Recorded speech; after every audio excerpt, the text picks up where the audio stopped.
আমার জন্য আমি সিংহাসনে বসতে পারছি না।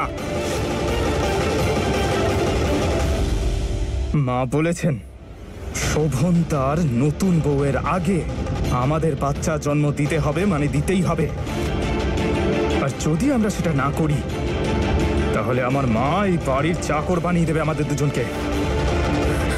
আর সেই দিন তোমার জীবনের শেষ দিন হবে, বুঝেছ?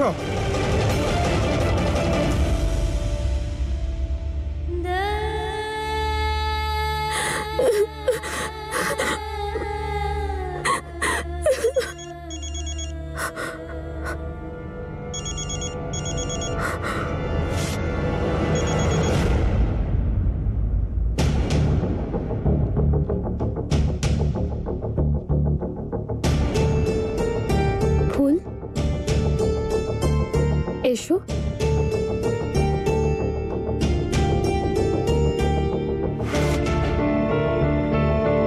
জয়তী,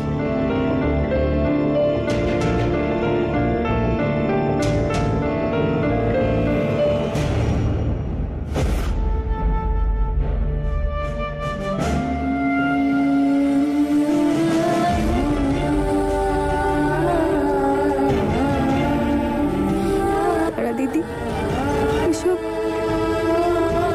কি করছো তুমি? তোমার উপর ভরসা করে, তোমার কথায় বিশ্বাস করে এখানে এসেছি, আর তুমি এসব, তুমি কি আদৌ জানো নিচে পুজোটা কেন হচ্ছিল? শোভন বাবু আর আমি মিলে যাতে বংশধর দিতে পারি সেই কারণে। আর আমি পুজোটা ওখানেই অর্ধেক ছেড়ে উঠেও আসতে পারলাম না, সেই পুজো আমাকে সম্পূর্ণ করতে হলো। তোমার কি ধারণা আছে আমার মনের অবস্থাটা কি? আমাকে কত কষ্ট করে পুজোটা শেষ করতে হলো, এটা জানা সত্ত্বেও যে আমি এই পরিবারকে কখনো বংশধর দেব না।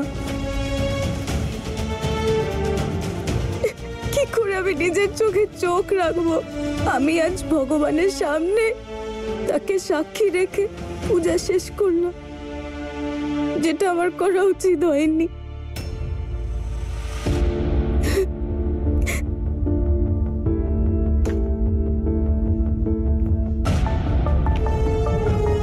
একটু শান্ত হও ফুল, কান্নাকাটি বন্ধ করো তুমি।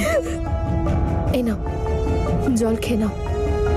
শান্ত হও ফুল, একটু জল খেয়ে নাও, মাথা ঠান্ডা করো। ফুল, আমায় ক্ষমা করে দাও। বিশ্বাস করো, আমি জানতাম না যে নিচের ওই পুজোটা বংশধর প্রাপ্তির জন্য করা হচ্ছে। আমি যদি আগেই জানতাম তাহলে তো তোমাকে বলতাম। আর তুমি বলছো যে কেন ঘরটা সাজিয়েছি? তোমার কি মনে হয় ফুল, এই যে এই ঘরটা সাজিয়েছি এটা আমার মন থেকে নিজের ইচ্ছায় করছি এসব? আমার মনে হচ্ছে যেন আমি নিজের হাতেই নিজের চিতা সাজাচ্ছি। আমাকে মা ঠাকুরন এসব করতে বলেছে। উনি আমাকে বললেন এই পুজোর পর শোভন আর তোমার মধ্যে নতুন সম্পর্ক তৈরি হবে। সেই জন্যই আমাকে এই ঘরটা উনি সাজাতে বলেছিলেন। আমি তো নিজেই এটা ভাবছিলাম যে আমি কোন মুখে তোমাকে এই কথাটা বলবো। যদি মা ঠাকুরের কথাই আমি শুনি তাহলে তুমি কষ্ট পাবে, আর ওনার কথা যদি আমি না শুনি তাহলে সবার সামনে সব সত্যি ফাঁস হয়ে যাবে। আমার কিছু করার ছিল না ফুল। ওরা আমায় স্পষ্ট বলে দিত যে শোভনের জীবন থেকে, বাড়ি থেকে এক্ষুনি তুমি বেরিয়ে যাও, তাহলে তো আমার সবকিছু হারিয়ে যেত।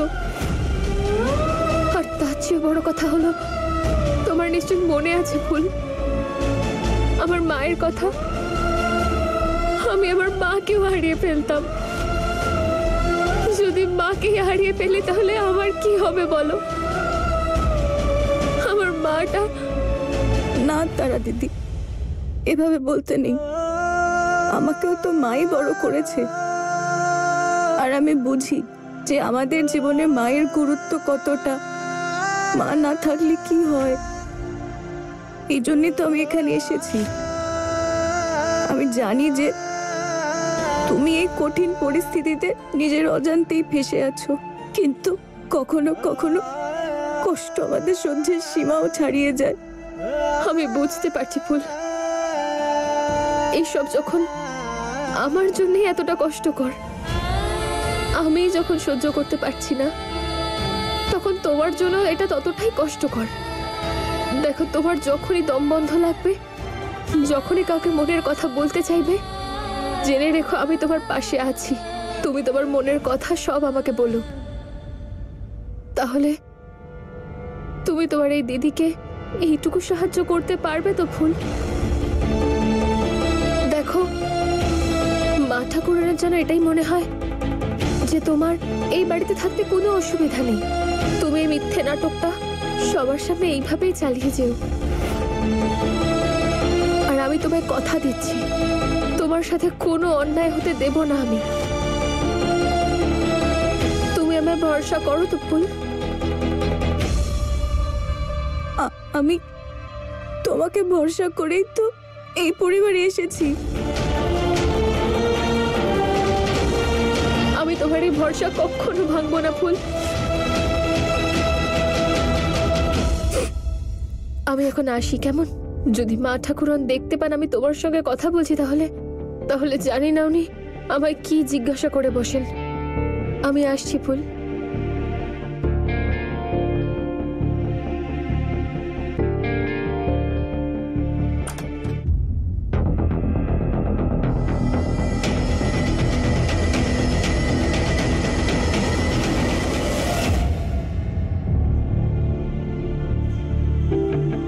আমাকে কিছুক্ষণের জন্য এখান থেকে বেরোতে হবে, নয়তো আমার দম বন্ধ হয়ে আসবে।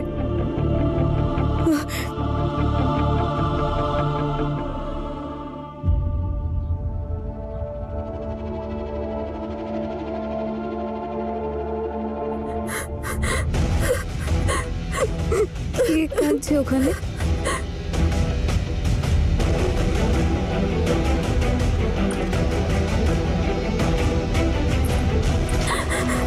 কান্নার আওয়াজ কোথা থেকে আসছে? না না, তুমি একদম চিন্তা করো না, আমি খুব তাড়াতাড়ি তোমার কাছে আসবো।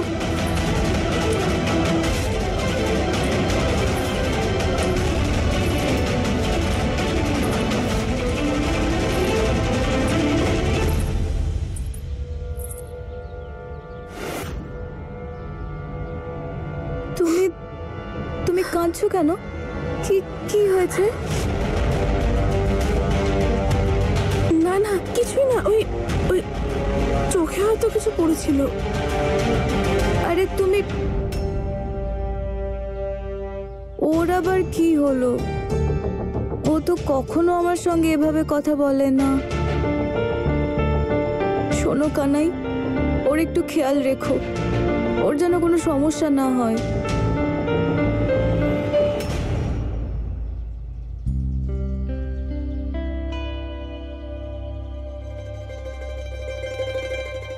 কিছুক্ষণ এখানেই বসে থাকি। ওই ঘরের মধ্যে বসে থাকলে খুব দম বন্ধ লাগছে।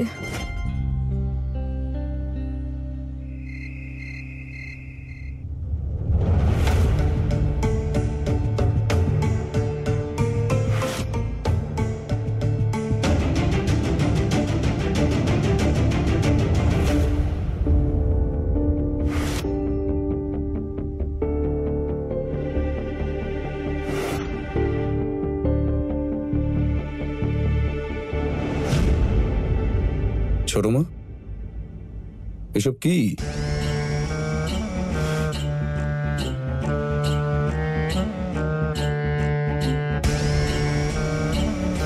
আরে বাবা, তুমি এসে গেছো? এগুলো এমন সাজানো কেন? এটা কি দিদিমণি? আমি তোমায় বলেছিলাম না জয়তী, যে আমি শোভনকে ফুলের কাছে আনার জন্য কিছু করতে চলেছি। সেই ইচ্ছা পূরণই এখন করছি। কিসের ইচ্ছা? কার ইচ্ছা? এবার আমি তোমায় কি করে বলি বাবা, এই ব্যাপারটা আমি তোমার সামনে আনতে চাইছিলাম না, কিন্তু এসব তোমার নয়, নতুন বৌমার ইচ্ছে পূরণের জন্য আমায় করতে হলো বাবা। ও বলল যে আজকের রাতটা তোমাদের দুজনের জন্য বিশেষ রাত বানাতে চায় বাবা, সেই জন্যই এসব সাজানোর জন্য বলেছে বাবা। ও চায় যে তোমরা দুজন কাছাকাছি।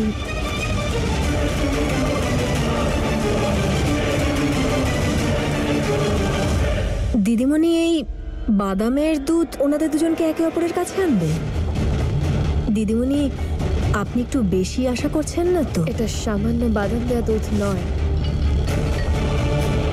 এতে যে পদার্থ মেশানো আছে সেটা শোভন আর ফুলকে কাছাকাছি আনতে সাহায্য করবে। শোভন কখনোই মন থেকে ওর কাছাকাছি যাওয়ার চেষ্টা করবে না, তাই আমাকে এই পদার্থের সাহায্য নিতেই হবে জয়তী। না ছোট মা, এমনটা কখনো হবে না। ও কোনো কিছু করেই কোনোদিন সফল হবে না।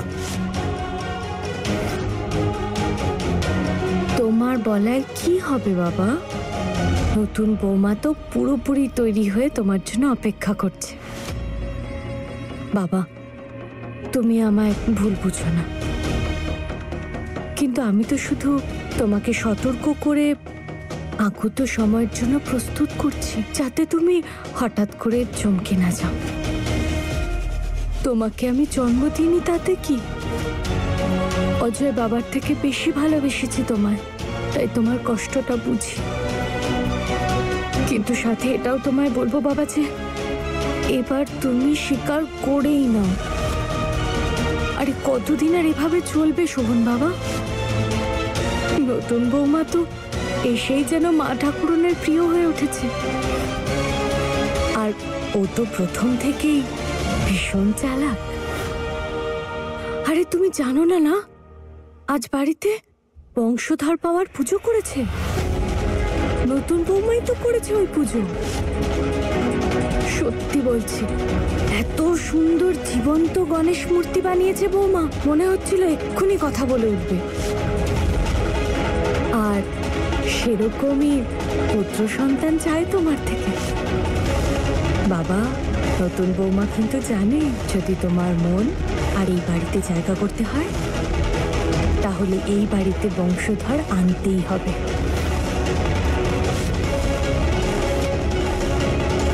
মা ঠাকুরনও তো এটাই চান, তাই বাবা তুমিও এবার ফুল বৌমার হাতটা ধরেই নাও। কিন্তু দিদিমণি, সত্যি কি আপনি ওদের দুজনকে একে অপরের কাছে আনতে চান? তাহলে আর কি করবো জয়তী? এই বাড়ির লোকেরা বংশধর না দেখে শান্ত হবে না। অন্তত যতদিন ফুল এখানে আছে, আমি একটা ব্যাপারে নিশ্চিন্ত যে ফুল কখনো আমার জায়গা নেবার চেষ্টা করবে না। জানি এটা সহজ নয়, কিন্তু আমি কি করব? আমি বাধ্য হয়ে করছি। তাই আমি চাই ওই ফুল তাড়াতাড়ি এই বাড়িতে বংশধর আনুক, যাতে আমি ওকে শোভনের জীবন থেকে এই বাড়ি থেকে ছুঁড়ে ফেলে দিতে পারি। আর এই বাড়িতে শোভনের জীবনে ওই ঘরে যে জায়গাটা আমার ছিল সেটা যেন আমি ফেরত পেতে পারি। শোভনের স্ত্রী হওয়ার আর এই বাড়ির বউ হওয়ার অধিকার শুধু আমার, শুধুমাত্র আমার। আর সেই অধিকার প্রতিষ্ঠার জন্য যদি ফুলের বলিও দিতে হয় আমি দেব। আমার কিচ্ছু যায় আসে না তাতে, কিচ্ছু যায় আসে না আমার। তোমার ওপর তারা বৌমার অধিকার আগে ছিল বাবা, এবার তো ফুল বৌমা এসে জায়গাটা নিয়ে নিয়েছে, তাহলে এবার ওর দায়িত্বও সব তোমার, আর তোমার ওপর ওর অধিকার আছে। তাই বাবা, এবার তোমাদের দুজনকে এই বাড়ির বংশধর দিতেই হবে। না, এমনটা কখনো হবে না।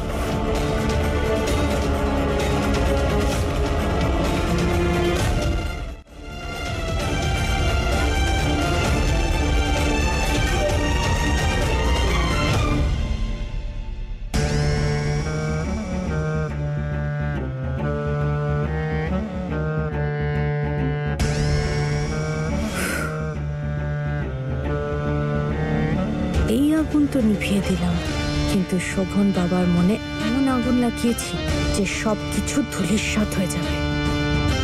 এই বাড়ি বংশধর পাবে শুধু আমার ইচ্ছেতে, আমার ছেলের থেকে, শোভন বাবার থেকে কোনোভাবেই না। আজ রাতে এই পদার্থ মেশানো দুধ খেয়ে শোভন আর ফুল একে অপরের কাছে আসবে, আর খুব শীঘ্রই এই বাড়ি তার বংশধর পাবে, আর তারপর ফুলের প্রয়োজন শেষ।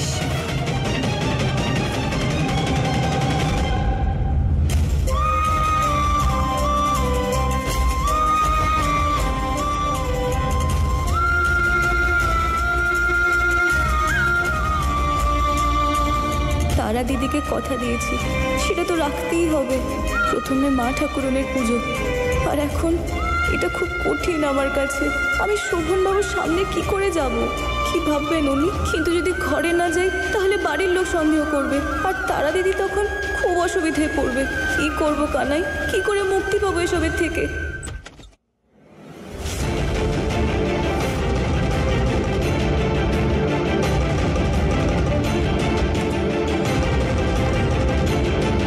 ও বলল যে আজকের রাতটা তোমাদের দুজনের জন্য বিশেষ রাত বানাতে চায় বাবা, সেই জন্যই এসব সাজানোর জন্য বলেছে। ও চায় যে তোমরা দুজন কাছাকাছি। মাথাটা কি একেবারেই খারাপ হয়ে গেছে মেয়েটার? যা খুশি করে নিক, কিন্তু ও যা চায় আমি সেটা কখনো করব না।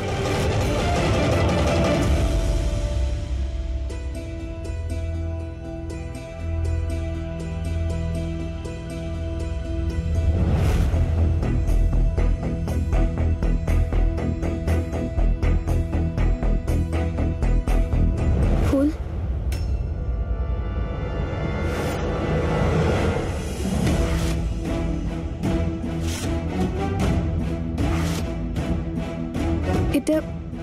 এটা কি তারা দিদি?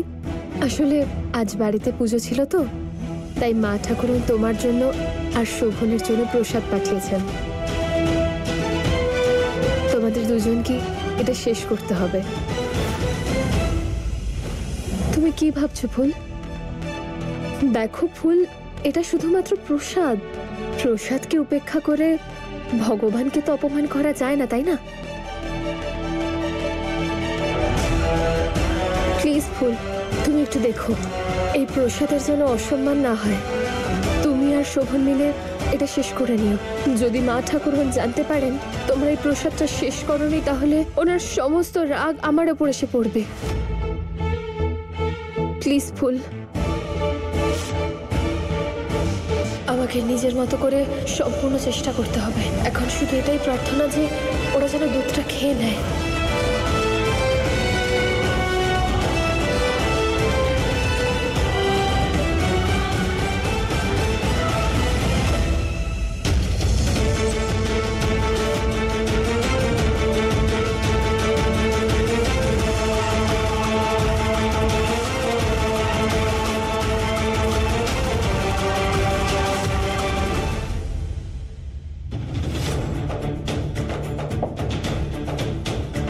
তোমার কি মাথা ঠিক আছে?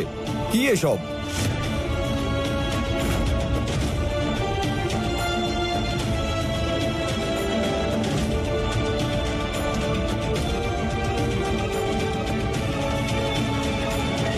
এটা প্রসাদ। আমি এটা নয়, এই সব কিছুর কথা বলছি। কেন করেছো?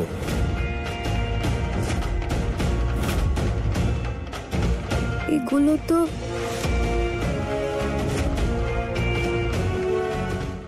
প্রসাদটা খেয়ে নিন।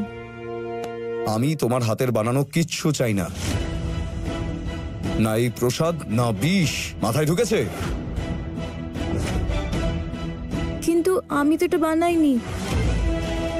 আজ পুজো ছিল, তাই মা ঠাকুরন প্রসাদটা পাঠালেন আর বলেছেন আমাদের দুজনকে খেয়ে নিতে। আর প্রসাদের অসম্মান হলে তো পাপ লাগবে, তাই না? এই স্বার্থপর লোভী মেয়েটা কথায় কথায় আমাকে জ্ঞান দিতে এসেছে। তুমি সবার আগে আমায় প্রশ্নের উত্তর দাও, এসব সাজানো হয়েছে কিসের জন্য? এসব করে কি পেতে চাইছোটা কি তুমি?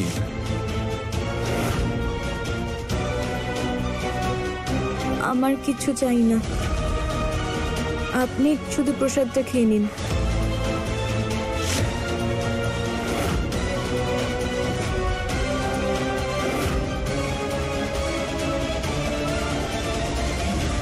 নতুন বৌমা তো এসেই যেন মা ঠাকুরনের প্রিয় হয়ে উঠেছে।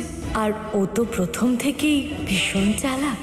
নতুন বৌমা কিন্তু জানে যদি তোমার মন আর এই বাড়িতে জায়গা করতে হয় তাহলে এই বাড়িতে বংশধর আনতেই হবে। প্রসাদটা না খেয়ে আমি ভগবানকে অপমান করতে চাই না কখনো, তাই এটা তো খেয়ে নিচ্ছি, কিন্তু ওর চালে আমি আর কখনো ফাঁসবো না।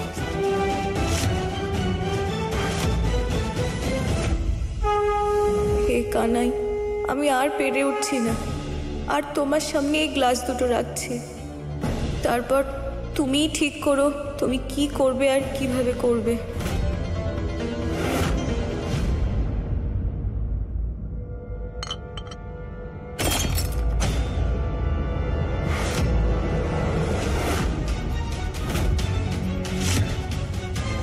আমার প্রসাদটা পড়ে গেল।